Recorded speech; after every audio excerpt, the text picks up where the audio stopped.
आज के इस कार्यक्रम में आप लोगों के बीच एक बार मैं पहले भी आया था 2 साल पहले, और इतना प्यार और इतना सम्मान आप लोगों से मुझे मिला यहाँ पर। और मैं कार्यक्रम करने से पहले दादा भजनलाल जी को बहुत धन्यवाद करना चाहूँगा, राठौर साहब को, कि उन्होंने मुझे एक बार फिर मौका दिया है आपसे मिलने का। बहुत धन्यवाद करता हूँ मैं राठौर परिवार का, जो आप मुझे यहाँ पर दोबारा लेकर आए हैं। और कोशिश करूँगा कि जो प्यार और आशीर्वाद मुझे पहले आपसे मिला था वो दोबारा फिर वैसे ही मिले, और कुछ और अच्छा ऐसा सुना कर जाऊँ कि एक बार फिर सेवा का मौका मिले। बहुत सारी अच्छी बातें मैंने कर ली हैं, अब मैं अपनी औकात में आता हूँ और वो करता हूँ जो आप मुझसे चाहते हैं। मुझसे पहले यहाँ पे अनीता आनंद जी पढ़ रही थी, आप उनको देख रहे थे, वो पढ़े जा रही थी, आप देखे जा रहे थे। उनके जाने के बाद मुझे देखकर आपको ऐसा लग रहा होगा कि अच्छा खासा MTV चल रहा था, बीच में ये दूरदर्शन कहां से आया। लेकिन यकीन मानिए भाई साहब, टीवी अगर ब्लैक एंड व्हाइट भी हो और उसमें ढंग के कार्यक्रम हो तो आदमी देख लेता। क्या बात। तो मेरी कोशिश ये रहेगी कि भले कलर कैसा भी हो लेकिन कार्यक्रम बिल्कुल रंगीन टीवी की तरह होगा मेरे पास। मैं देखने में ऐसा हूं लेकिन मेरे अंदर पूरे 100 चैनल चलते हैं साहब। आस्था और संस्कार से लेकर वो सारे चैनल जो कभी कभी अकेले में आवाज बंद करके देखते हैं। आप मुझे बस आदेश करिए कि आप कौन सा चैनल देखना चाहते हैं। मैं भजन भी सुनाऊंगा, गजल भी सुनाऊंगा, बीच बीच में सास बहू की बातें भी करूंगा। मैं वो सब कुछ करूंगा जो आप मुझसे चाहते हैं, बस आप जिस चैनल पे मुझे रोक दोगे वो चालू हो जाएगा। तो भाई साहब, सबसे पहले तो मैं आपको बताऊं कि मैं टीवी पे आया, लाफ्टर चैलेंज में आपने देखा, मुझे टीवी पे अफ्रीका वालों ने देख लिया वहां केप टाउन में। वो देख के बोले यार ये तो गलती से हिंदुस्तान पहुंच गए, तो अपने जैसा दिखता है। तो साहब अफ्रीका वालों ने कार्यक्रम करने के लिए मुझे वहां बुला लिया, अफ्रीका में केप टाउन, डरबन। और जो आयोजक थे वो हमारे राठौर साहब जैसे, वो मुझे देखते ही बोले आप दाहिया जी एक चीज बताओ कि आंखें चीनियों जैसी हैं, बाल नेपालियों जैसे, कलर अफ्रीका वालों जैसा है, भाषा हिंदुस्तानियों जैसी है, आखिर आप क्या हो? मैंने कहा आपको अभी भी समझ में नहीं आया, संयुक्त राष्ट्र संघ मैं ही हूं।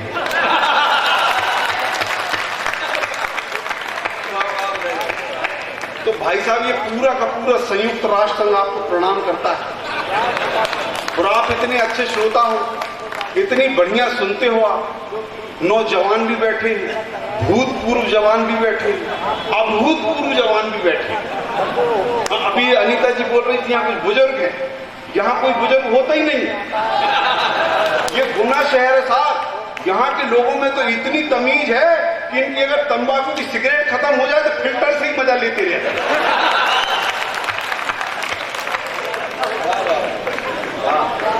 तो भाई साहब ऐसे सुधी श्रोताओं के बीच आज मैं खड़ा हूं, और एक बार पहले मैं आप लोगों को टेस्ट करके चला गया हूं, मुझे पता है यहाँ बहुत मजेदार है। और मैं भी यहीं से हूं, मैं आपको बताऊं बंबई में रहता जरूर हूं मैं।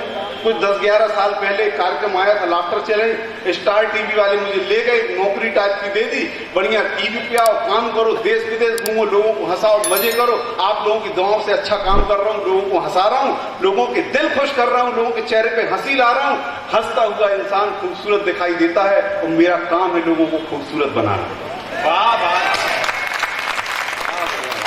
अच्छा काम मिला है मुझे। इस मध्य प्रदेश की माटी से निकल के गया हूँ, नर्मदांचल का रहने वाला हूँ, नर्मदा मैया का जल पी के बड़ा हुआ हूँ, इसी मिट्टी में खेला हूँ। बंबई रहूं, दुनिया रहूं, लेकिन खुशबू हमेशा मध्य प्रदेश की आएगी मेरे पास।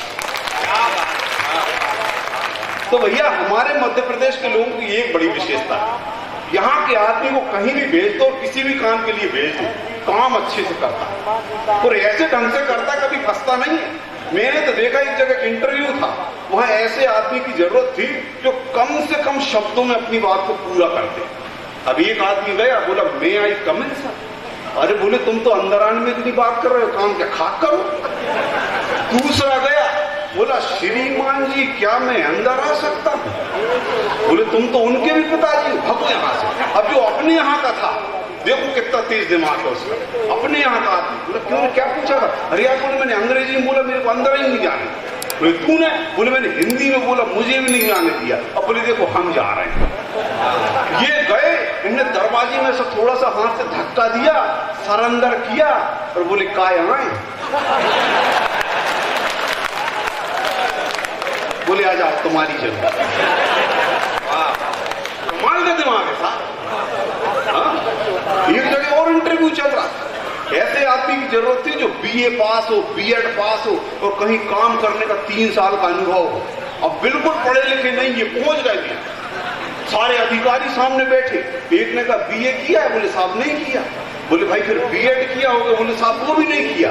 तो एक साहब बोला कहीं 3 साल काम करने का कोई अनुभव है, बोले साहब बिल्कुल नहीं है। अरे बोले फिर यहाँ क्यों आए हो, बोले साहब मैं तो ये बताने आया हूँ कि मेरे भरोसे मत बैठना।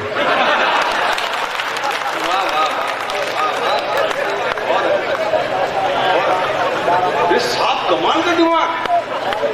अच्छा, और ये हाजिर जवाबी हमें घर से ही मिलनी शुरू हो जाती, बचपन से बाहर नहीं जाना पड़ता, पूरी ट्रेनिंग घर से शुरू होती। हाँ, मुझे याद है हम छोटे छोटे थे तो हमारे बचपन में हमारे घर पे पहले टीवी तो बाद में आया, पहले रेडियो होता था भाई साहब, और वो रेडियो घर में इतनी ऊंचाई पर रखते थे गलती से हमारा हाथ रख पहुंच जाए, और कभी उसमें कोई अच्छा गाना आ रहा हो तब वो सोचते चलो इसकी आवाज बढ़ा के और थोड़ा नाचते मजे लेते, किसी टेबल पे चढ़ के और वो रेडियो तक हाथ पहुंचाते। इसके पहले कि हाथ रेडियो में लगे पीछे से हाथ आता था, तो पिताजी का होता था, जोर से पड़ता था खींच के, बोलते थे ना लाया इतने ऊपर रख दिया फिर भी हाथ पहुंचा है। और साहब एक अब की पीढ़ी आई है, हमारे जो बच्चे, अच्छा हमारा तो एक बड़ा दुर्भाग्य, जब हम बच्चे थे तो हमारे पिताजी हमको पीटते थे, और अब हम बड़े हो गए तो हमारे बच्चे हमको पीटते हैं। हम तो दोनों तरफ से पिट रहे हैं। हाँ, आप घर जाने में 1-8 घंटे लेट हो जाओ और उन्होंने कुछ बुलवाया हो, पापा कहाँ गए, जवाई चॉकलेट क्यों नहीं लाए, ऐसे सहला ला के 2 बार आपका सर टकराई दिया। हाँ साहब, इतने कमाल के बच्चे हो गए आजकल के, भगवान कसम, ये बच्चे नहीं हो रहे, ये डायरेक्ट बाप पैदा हो रहे हैं। आप इनसे पूछ के देखो कुछ, आप कुछ पूछ लो, अच्छा भैया ये वीडियो कौन कौन बना रहा है, पहले ये बताओ, चमक रहा है नहीं, ये बंद करो, अच्छी बात नहीं। अब क्या होगा देखो, इसको बंद करो, बता रहा हूं इसको होगा क्या। आप ये वीडियो बनाओगे और ये किसको भेजोगे पता है, व्हाट्सएप से, उन निकम्मों को जो घर से निकल के यहां तक नहीं आए। उन निकम्मों को भेज दो जो घर से निकल के यहाँ तक नहीं आए, वो अगले साल भी नहीं आएंगे, बोले कौन जाए, घर बैठे तो मिल गया। आप मेहनत कर रहे हो, उनको फ्री मिल रहा है।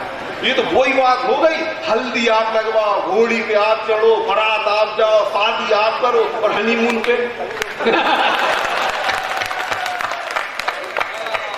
काय के लिए उल्टे काम कर रहे हैं। वीडियो बंद कर लो, आप आनंद लो, उनको दोबारा आने दो, जब वो सुनेंगे उनको जाके बस ऐसे ही बताओ, अरे भैया बहुत अच्छा कार्यक्रम हुआ था, बहुत मजा आया था, वो सोचा यार पता नहीं क्या हो गया मैं नहीं जा पाया, अगले साल वो भी आए, अच्छा लगेगा। तो भाई साहब आजकल एक भाई साहब तो कसम खा के रखी है कि मैं हनीमून किसी और को ही भेजूंगा, वो देखो बनाई जाए।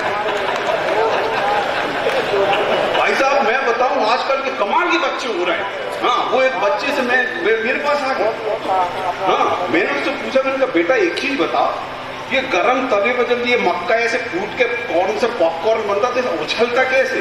बोलता है अंकल आप उस पर बैठ के देखो समझ में आ रहा है। यार कमाल के बच्चे हैं, आप इनसे कुछ पूछ के देखो, ये आपको ही फंसाते। हाँ, वो एक बच्चा तो भाई साहब मैं आपको बताऊं, वो 2 दिन से स्कूल नहीं गया, तो उसके मास्टर जी ने देखा, वो तीसरे दिन आए, बोले भाई 2 दिन से स्कूल क्यों नहीं आया? बोले मास्टर जी ऐसा है कि मेरे पास ये पेंट है, मम्मी धो के डाल दी तो गीली थी तो मैं नहीं आया। बोले भाई वो तो परसों की बात होगी, तू कल तो आ सकता था। बोले मास्टर जी मैं कल आ रहा था, रास्ते में आपका घर पड़ा तो आपकी सूख रही थी, मैंने सोचा आज आप नहीं आओगे तो वापस घर लौट गया। हाँ कमाल की साहब, एक बच्चा तो 4 दिन से स्कूल नहीं आया, घर में मजे से खेल रहा आराम से। उसके दादाजी ने देखा उसकी टीचर आ रही है, बोले बेटा कहीं चला जा, छुप जा जाके, तेरी टीचर आ रही है, 4 दिन से स्कूल नहीं गए, पकड़ में आ जाएगा। बोलता दादाजी मैं नहीं, आप छुप जाओ, क्योंकि मैंने टीचर से बोला था आप गुजर गए, उन्होंने 5 दिन की छुट्टी दे दी। कमाल के बच्चे। वो मास्टर जी ने स्कूल में लड़का खड़ा किया, बोले बेटा खड़े हो जाओ। बोले मैं ये ब्लैक बोर्ड पे, ये तख्ते पे जोन से जानवर के पैर बनाऊंगा, वो पैर देख के पहचान के नाम बताना कौन सा जानवर, और उन्होंने पैर बनाए ऐसे ऐसे करके, हाथी का पैर बना दिया। बोले ये कौन सा जानवर? बोले मास्टर जी नहीं मालूम। अरे बोले पैर देख के पहचान?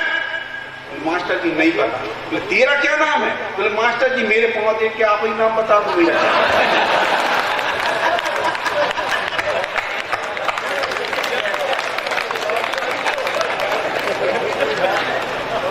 उल्टा फंसा देते हैं। वो मास्टर जी ने पूछ लिया, बोले बेटा एक चीज बताओ, ऐसे प्राणी का नाम बताओ जो रहता तो आसमान में, बच्चे जमीन पे देता। तो लड़का बोला मां साहब अंडे नहीं दे सकता। बोले नहीं देता बच्चे, तो थोड़ी देर सोचता रहा और बोले मां साहब फिर तो वो एयर होस्टेस हुई। मार का दिमाग लगा, कहां दिमाग लगा लेती है। अच्छा, और ऐसे ऐसे क्वेश्चन करते हैं कि आप इनसे कुछ पूछो, ये आपसे पूछे फंसोगे आप। अच्छा, कभी कभी कोई ऐसा क्वेश्चन करते हैं जो इनकी उम्र को मैच नहीं करता। ऐसा लगता है कि तुम कैसे पूछ सकते हो। तो एक बार एक बेटा लड़का बोला, बोले पापा एक चीज बताओ, ये राजनीति क्या होती है? बोले बेटा तू इतना छोटा है, दिमाग में तेरे आया कहां से? बोले पापा मैं टीवी में देख रहा था, तो एक मैडम ऐसे बैठ के स्माइल कर रही थी और बाकी के लोग सफेद कपड़े पहन के हाय हाय कर रहे थे। बोलते नालायक, तेरी उम्र है लोकसभा देखने की? हाँ? बोले पापा देख लिया गलती से, कल को बड़ा होऊंगा, देश का नागरिक बनूंगा, मेरे कारण सरकार बनेगी, वोट डालूंगा, तो मुझे बताओ तो आखिर राजनीति होती क्या है। बोले देख तू घर में सबसे छोटा है, तो मैं तेरे हिसाब से बताता हूँ। अब देखिए, पिता पुत्र के संवाद के माध्यम से एक राजनीतिक व्यंग्य आपके सामने पेश कर रहा हूँ। आनंद लीजिएगा, चिंतन करिएगा, क्या बातें हो रही दोनों बाप बेटे के बीच। अच्छा, दो भाई साहब को बहुत जरूरी काम आ गया। कश्मीर से बड़ी समस्या उनके घर में। कोई बात नहीं, जो जाना चाहता है भैया उसको रोक नहीं सकते अपन, एक दिन सबको ही जाना जल्दी। तो दोनों की बातचीत सुन रही, आनंद लीजिएगा। बोले बेटा तू छोटा है तो तुझे घर के हिसाब से समझाता हूँ। देख क्या है कि घर में पैसे कौन कमाता ये बता। बोले पापा, बोले बेटा मैं हो गया अर्थव्यवस्था, इकोनॉमी, और अपने घर में पैसा खर्च कौन करता है? बोले मम्मी। बोले मम्मी हो गई सरकार। अच्छा पापा ये छोटा भाई? बोले घर में सबसे छोटा है तो ये देश का भविष्य, सबसे छोटा है देश का भविष्य। अच्छा पापा, और मैं? बोले तू क्वेश्चन कर रहा है, तू जनता। वाह। अच्छा पापा और? बोले अपन तनख्वाह किसको देते, पेमेंट? बोले अपनी नौकरानी को। बोले वो हो गई कर्मचारी। अच्छा पापा अब आगे? बोले क्या एक ही दिन में पूरी राजनीति समझ लेगा? भाग यहां से। अब रात के समय पूरा परिवार सोया हुआ है। इस लड़के को प्यास लगी तो अपने कमरे से निकल के एक एक कमरा पार करते हुए किचन की तरफ जा रहा है। इसने देखा कि पापा के कमरे से पापा की और नौकरानी कुछ खुसर की आवाज आ रही है। तो आगे बढ़ गया तो देखा मम्मी अंधेरे कमरे में गहरी नींद में सोई पड़ी। थोड़ा आगे बढ़ा तो देखा छोटा भाई भी अंधेरे में पड़ा हुआ सो रहा। इसने किचन में एक गिलास पानी पिया, इधर उधर भटका, आके चुपचाप सो गया। सुबह उठ के बोला पापा मेरे को राजनीति समझ में आ गई। बोले यार कल तो आधी बताई कि तेरे को रात भर में पूरी कैसे समझ में आ गई? बोले पापा रात को समझ में आया कि राजनीति होती क्या है। बोले बेटा तेरे को क्या समझ में आया? बोले पापा मैंने देखा अर्थव्यवस्था कर्मचारी का शोषण कर रही है। अर्थव्यवस्था कर्मचारी का शोषण कर रही है, सरकार सोई पड़ी, देश का भविष्य अंधकार में पड़ा, जनता बेचारी मारी मारी खड़ी।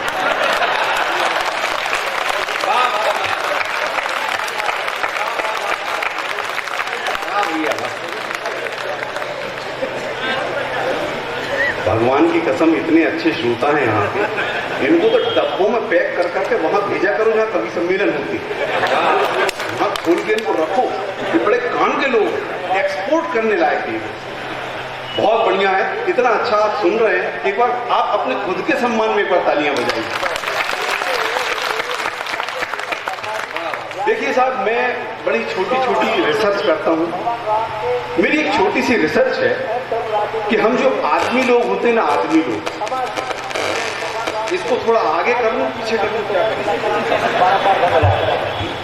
अब ठीक है? हाँ, नहीं ये बीच में जो आवाज आती है वो साउंड वालों की गलती, मैं कुछ नहीं कर रहा हूं। देखो मेरी एक छोटी सी रिसर्च है कि हम जो आदमी लोग होते हैं, हमारे सर पे इस दुनिया में सिर्फ और सिर्फ 2 लोगों को हाथ फेरने का अधिकार होता है, और ये 2 व्यक्ति कौन कौन होते हैं? एक होती हमारी माँ और दूसरी होती है हमारी पत्नी। लेकिन उन दोनों में एक छोटा सा फर्क है, जब माँ सर पे हाथ फेरती है तो बाल आते हैं। अच्छा, कुछ लोगों को समझ में आया, किसी को आए नहीं। जब हम पैदा होते हैं, हमारी माँ गोद में लेके मेरा बेटा, मेरा लाडला, मेरा प्यारा, बाल आते जाते हैं, आते जाते हैं। फिर हमारी शादी होती है, फिर पत्नी आती है, माई डार्लिंग, माई हस्बैंड, बाल जाते जाते जाते जाते। क्या बात। तो मैं बच्चों की दुनिया से बाहर निकलता हूँ। मैं आपको बताऊं, मेरी शादी हुए कुछ 5-6 साल हुए हैं, और मैं जैसा भी दिख रहा हूं आपको, मेरा कलर जो भी है, लेकिन मेरी पत्नी एकदम गोरी। अब आप सोचोगे कि अगर वो गोरी है तो मेरे जैसे आदमी से शादी कैसे करना? दरअसल कभी कभी आदमी की लॉटरी लगती है साहब, जैसे मेरी लगी। दरअसल मेरी शादी के 5 साल पहले मेरी जो होने वाली पत्नी थी, उनकी नौकरी उधर लग गई मद्रास में, चेन्नई। और जब मैं उनको वहां मद्रास में देखने गया तो वहां आसपास जितने आदमी थे उन सबसे गोरा मैं ही। फिर आप सोचोगे चलो उनका दिमाग तो वहां जाकर खराब हो गया, तब आसपास काले काले थे, समझ में आ गया। उनके पिताजी को सोचना चाहिए था, मेरी इतनी गोरी लड़की में किससे शादी कर रहा हूं। लेकिन यहाँ भी साहब मेरी लॉटरी लगी। दरअसल मेरे जो ससुर साहब हैं वो कोयले की खदान में नौकरी करते हैं, दिन भर वहीं बैठे रहते हैं। जब उनने मुझे देखा, बोले मेरे आसपास जो रहता है वो सबसे गोरा तो ये। तो साहब ऐसे करके शादी हो जाती है। और जब शादी होती, मैं आपको बताऊं, जिन जिन की शादी हुई है सब जानते हैं। जब शादी होती सबसे पहले क्या होता है? सबसे पहले पंडित जी कुंडली लेके आपस में गुण मिलान करते हैं, और फिर पति पत्नी जिंदगी भर एक दूसरे में गुण ढूंढते रहे। पर पत्नी बोलती हाय राम, पंडित जी बोलते थे मैं 20 गुण, इनमें तो 2 नहीं दिखते ढंग के, पता नहीं कैसे कुंडली देखी। और पत्नी ऑल टाइम फोन करके यही पूछती रहती कहाँ, किधर, अभी तक वहीं खड़ा हो, देखती हूँ। हर पत्नी ढूंढती रहती कहाँ, किधर, कहाँ। आदमी तो बेचारा परेशान रहता है, एक मिस कॉल आता है, पूरी घंटी भी नहीं बजती, ऐसा होता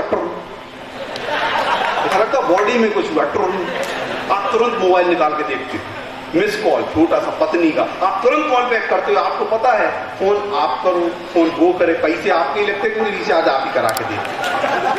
पत्नी ढूंढते होती कहाँ, किधर, गुना से निकले विदिशा चले गए, इंदौर चले गए। जैसे ही दूसरे शहर में जाता है आदमी आजाद हो जाता है साहब, पतंग की तरह उड़ता है, आज मैं आजाद हूं दुनिया के चमन। लेकिन आप कितना ही पतंग बन लो, पत्नी का जब मन करता है वो घर में बैठे बैठे ऐसे करती, डोर उनके हाथ में होती है। आप पतंग बन के आसमान में उड़ रहे, डोर उनके हाथ में, वो बैठे बैठे ऐसे करती, टक, आप जहां होते वहीं हिल जाते। एक मिस कॉल आता है साहब, मिस कॉल से पता कर लेती कहाँ, और आप झूठ भी नहीं बोल सकते। पहले तो आदमी बोल देता था कहाँ हो, ऑफिस में बैठा हूं, अब बोलती है सेल्फी खींच के भेज। अब आप तालाब किनारे बैठे हो, कहाँ सेल्फी भेज। तो जब शादी होती है साहब, तो आप देखिएगा शादी जब होती जिनकी नई नई, तो शुरू के 3-4 महीने होते हैं तो कमाल के होते हैं। हाँ, आप उनके कमरे में जाइए जिनकी नई नई शादी हुई है, इतना खूबसूरत वातावरण होता है, बढ़िया रोमांटिक फिल्मों की DVD रखी है, परफ्यूम रखा है, अच्छी अच्छी ज्ञानवर्धक किताबें रखी हैं। और आप उनके ही कमरे में 2 साल बाद जाओ तो आपको मिलेगा झंडू बाम, आयोडेक्स, सर दर्द की गोलियां और बाबा रामदेव की योगा की जीवन। और 2 साल गुजरते हैं साहब, मैं सिर्फ 5 साल का ही बताऊंगा क्योंकि मेरा उतना ही अनुभव। और 2 साल गुजरते घर में एक छोटा सा चूचू का मुरब्बा आ जाता है। उसके बाद जो कमरे का नजारा होता है, पूरे कमरे में एक ऐसी रस्सी बंधी होती और उस पर ढेर सारे डायपर्स उठ रहे लाइन से। आप घर में घुसो तो सर में टकराते हैं। आप देखो पत्नी के साथ घूमते रहती, कहाँ किधर, ये पत्नी इतना परेशान करती, फिर आदमी साथ में रहता कैसे? दरअसल इतना समर्पण होता है। आपको रात को एक खांसी चल जाए 2 बजे रात को, तुरंत 1 गिलास पानी, क्या हो गया जी, पानी पीजिए, आजकल खाना भी नहीं खाते, कमजोर हो रहा है। डॉक्टर के पास ले गई अगले दिन, डॉक्टर ने चेक किया, बोले बहन जी आपके पति को ज्यादा परेशानी नहीं है, इनके शरीर में आयरन की कमी हो गई, लौह तत्व कम हो गया है, इनको पालक की सब्जी खिलाओ एकदम अच्छे हो जाएंगे। अब आदमी फंस गया बेचारा। डॉक्टर ने बोल दिया पालक खिलाओ, लोहा कम हो गया शरीर में। अब वो सुबह नाश्ते में पालक, दोपहर के लंच में पालक, रात के डिनर में पालक, तीनों टाइम पालक। 15 दिन पालक खा खा के आदमी का दिमाग खराब हो गया, एकदम पूरा बहुत हो गई तुम्हारी पालक पालक पालक। कुछ अच्छा बनाओ, पनीर वनीर बनाओ कोई ढंग का। तो फालतू बात मत करो। डॉक्टर ने क्या बोला है, शरीर में आयरन की कमी हो गई, लोहा तत्व कम हो गया है। अरे बोले डॉक्टर ने बोला आयरन की कमी हो गई, लोहा कम हो गया है। 15 दिन से पालक पालक पालक खिला रही हो, अब क्या सरिया निकल आएगा तब मानो।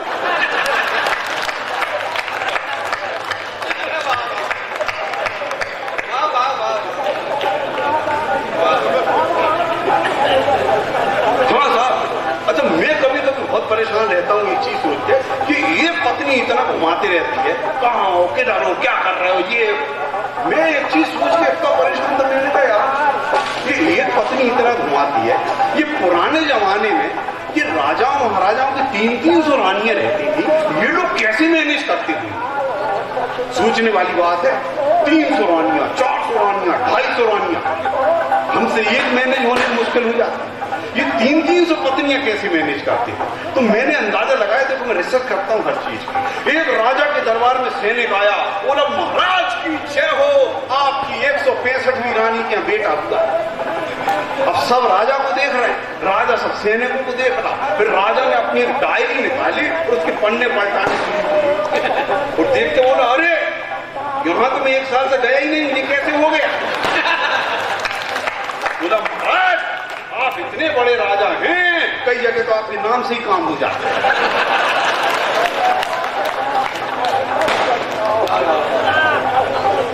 अच्छा, मैंने एक चीज छोटी सी रिसर्च और की है, हम जो आदमी लोग होते हैं ना, हमारा जो जीवन है बहुत लंबा नहीं होता था। 3 शब्दों में आदमी का जीवन खत्म हो जाता। 3 शब्द, वो 3 शब्द कौन से होते हैं, कहां गया होगा। 3 शब्द, आदमी का जीवन खत्म, कहां गया होगा। बचपन से लेकर 25-28 साल तक जब तक शादी नहीं हो जाती तो हमारी माँ मन में सोचती रहती ये कहां गया होगा, ये कहां गया होगा। फिर शादी हो जाती है तो पत्नी मन में सोचती रहती ये कहां गया होगा, ये कहां गया होगा। मर जाते ले जाने वाले सोचते रहते कहां गया होगा, कहां गया